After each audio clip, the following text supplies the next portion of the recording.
We will discuss today about the Bodoland issue. The Bodoland is a part of the area in Assam which comprises broadly four districts. One is Kokrajhar, Chirang, Baksa, Udalguri. These four districts part of the Bodoland, and Bodoland is a area which is existing currently in Assam's northern area. So here the area is popular to various ethnic groups. The ethnic groups largely includes Bodos are there, and here we have some Assamese population are also there, and we have Bengali Muslims are there, and also there are some Adivasis are there. But predominantly it is led by the Bodos. That's why it is called as a Bodoland. Here the primary language what they can speak in these areas is called a Bodo language. The language name itself is called as Bodo language. Okay, and this Bodo language is one of the official language of an Assam state. So Assam declared the Bodo language is an official language.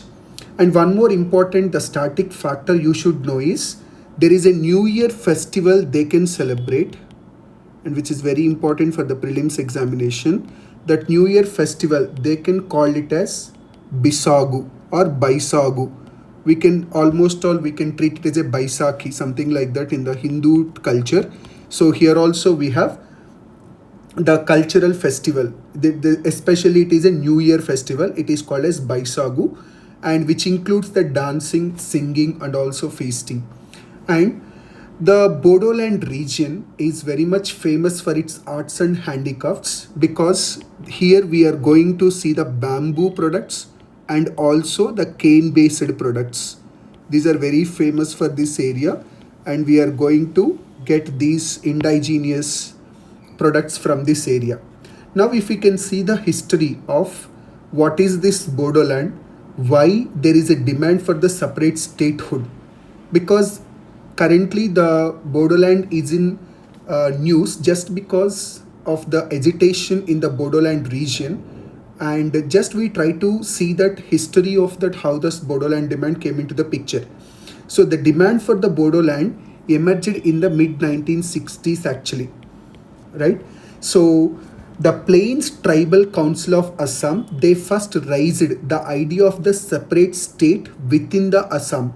So whatever the Assam plains are there, in the tribal people who are living in those Assam plains, they demanded a separate state from the Assam state. They want to create a state called Bodoland. So just to remember, just please try to remember, the council is called as Plains Tribal Council of Assam.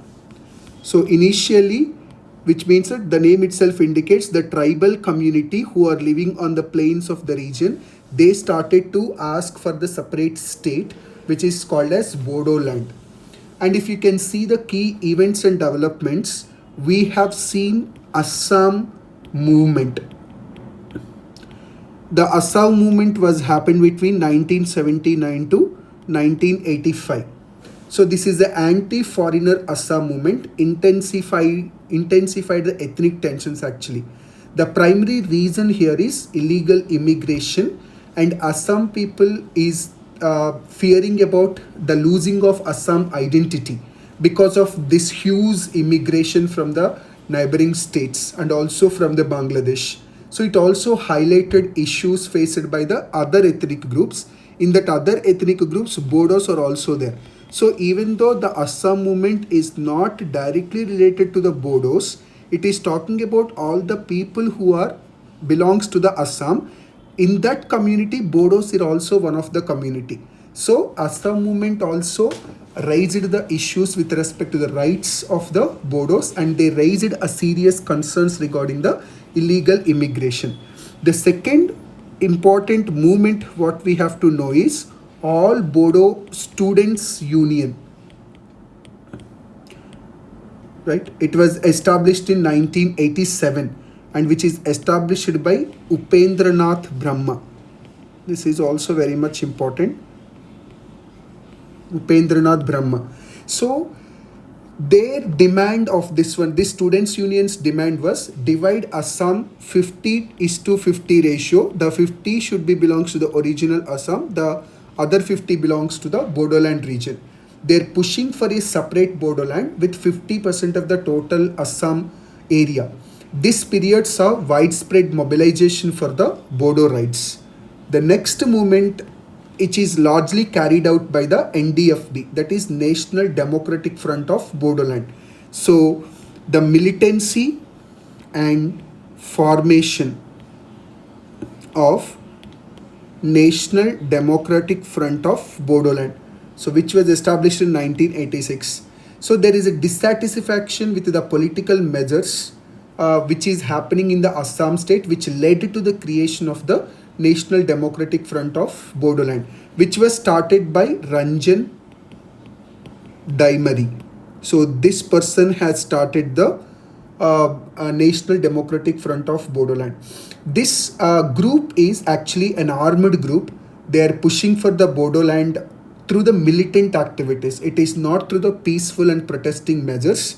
And they believed that only what we can say himsa, which means that violence is the only way to achieve the state of the Bodoland. So they believed in the militant activities. They attacking the government properties, and also they made through some extortional activities also. And after a series of continuous agitations from this Assam land, especially this Bodo land, the government came with the certain kind of the agreements. We are also calling those as Bodo agreements or Bodo accords. We can call them as Bodo agreements, or we can also call it as Bodo accords. Actually, these Bodo accords are a series of agreements aimed at addressing the long-standing demands of the Bodo people for autonomy, political recognition, and the protection of their cultural identity. So the demand is for the autonomy of the region, that is number one. The second demand is for the political recognition is also there. And the third one should be the protection of the cultural identity. These three are the main reasons for these three are the main necessities for the Bodoland people. So the government also tried to address these things through Bodo Accords. These accords have played a pivotal role in resolving the Bodo conflict, which has spanned over the decades, because it involves the various political movements, armed insurgencies, and also peace talks. Now we will discuss individually what are those Bodo Accords are there. The first Bodo Accord is 1993 Bodo Accord. 1993 Bodo Accord. So this Bodo Accord, actually this 1993 Bodo Accord was signed between you have to understand the parties here, the government of India and also the government of Assam and all Bodo Students Union. These three are the parties to the 1993 Bodo Accord. So it was signed between the government of India, the government of Assam and all Bodo Students Union. Actually, this accord came after years of unrest and a demand for a separate state of the Bodoland by the Bodo community. If you can see the key provisions, the first and foremost provision is formation of Bodoland Autonomous Council. This is very much important. Formation of Bodoland Autonomous Council. Actually, under this accord, they formed the Bodoland Autonomous Council, and this council was given limited powers actually, because the demand is also for these three areas. So they want to address some of the issues. So this Bodoland Autonomous Council actually given limited powers, such as protection of the language and choosing the education methodology and curriculum for the students of the Bodo and protecting the culture of the region. But the thing is, they can only suggest the measures to be taken in these three areas, but they does not have any legislative or executive powers to directly implement these things. So the Bodo community was granted the right to preserve and promote their culture and language, but their political and administrative demands were not fully addressed. And finally, if you can see what are the outcome, This accord actually provided some political space for the Bodos. Maybe it failed to fully satisfy their demand for the separate statehood, but still this accord is giving at least an attempt to put the Bodoland people's demands at the level of the government of India. The second accord generally we have seen in 2003 Bodo Accord. 2003 Bodo Accord. So, which was signed in 2003. Actually, by 2003, the demand for a separate Bodo state has not been fully resolved. So, the Bodoland territorial region was created following the renewed talks. So, under the 2003 Bodo Accord, they created a region called Bodoland Territorial Region. Bodoland Territorial Region. So, actually, this agreement is a little more comprehensive agreement compared to the previous accord. If you can see the key provisions of this, under this accord, they established the Bodoland Territorial Council. So, this Bodoland Territorial Council has greater autonomy compared to the previous BAC, whatever we have, Bodoland Autonomous Council. So, this is a territorial council, we can call BTC. The previously we have a BAC, that is Bodoland Autonomous Council, we can call it as a BAC. So this Bodoland Territorial Council was given with the vast powers, not vast powers, but compared to the previous Bodoland Autonomous Council, it is enjoying the greater autonomy. It was granted the power to legislate on several important matters actually. So it has a power to legislate on land, and it has a power to legislate on the education issues, health matters, and also social welfare, and largely within the Bodoland territorial area districts. So whatever the districts which are there in the Bodoland territorial region, so for those regions, the Bodoland Territorial Council has right to make legislations towards these four subjects. And the sixth schedule of the Indian Constitution also invoked, which allows for a special arrangement for the administration of the tribal areas. We know that the sixth schedule importance, please go through it once. And Bodo language also granted an official status in the Bodoland territorial administrative districts.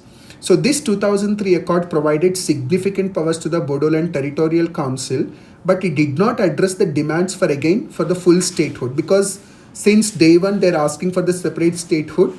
But if you can follow the sequence of the events, first they are trying to give little autonomy to raise their voice. The second, they are giving some legislative rights also, but still the full statehood concept was not there. So in 2020 again they came with another accord, which is also called as Bodoland Territorial Region Accord, so which is called as BTR Accord. So in January 2020, the Bodo Peace Accord was signed. Please remember this word carefully. The Bodo Peace Accord was signed in January 2020. Actually, it is a landmark agreement which aims to resolve the long-standing issues in the Bodoland region.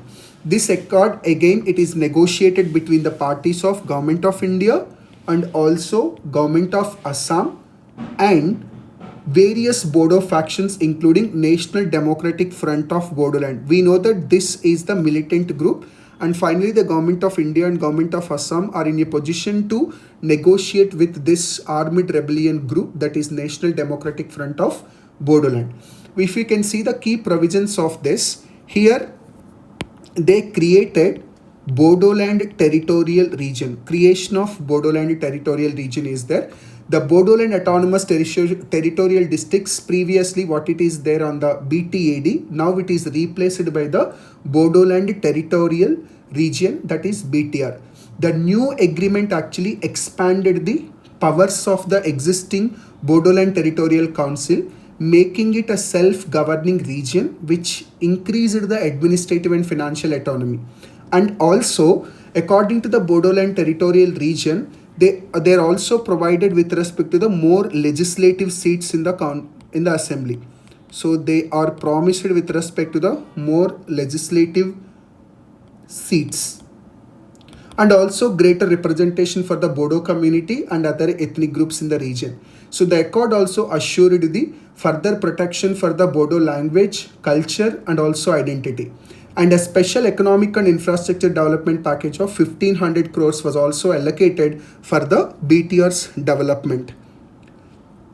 And the agreement is also talking about the surrender of the NDFB militants, because it facilitated under the surrender of the NDFB militants which provisions for their rehabilitation and also reintegration into the society.